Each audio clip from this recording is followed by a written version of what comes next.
मेरे से इंटरव्यूअर ने पूछा कि आप अमेरिका को बेच देंगे, क्या कहना है? Absolutely not. क्या आप मेरे से कोई और उम्मीद रखते थे?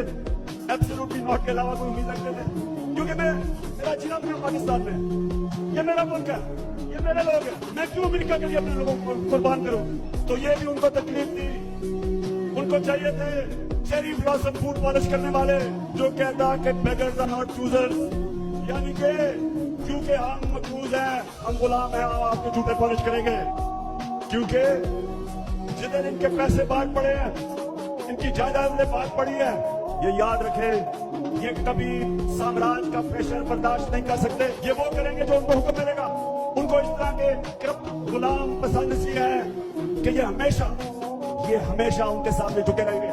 मैं मेरे से बेहतर शायद कोई भी पाकिस्तान की सियासत में अमेरिकनों को जानता है ना यूरोपियंस को जानता है जो मैं जानता हूँ, कोई भी मेरे से बेहतर जानता। उनके अपने मुल्कों में ये कोई तस्वर भी नहीं कर सकता, कोई सोच भी नहीं सकता कि एक आदमी जमानत पे हो, उसको पार्लियामेंट तो दूर की बात है, उसको चपड़ासी भी बना दे, या उन्होंने हमारा प्राइम मिनिस्टर बना दिया।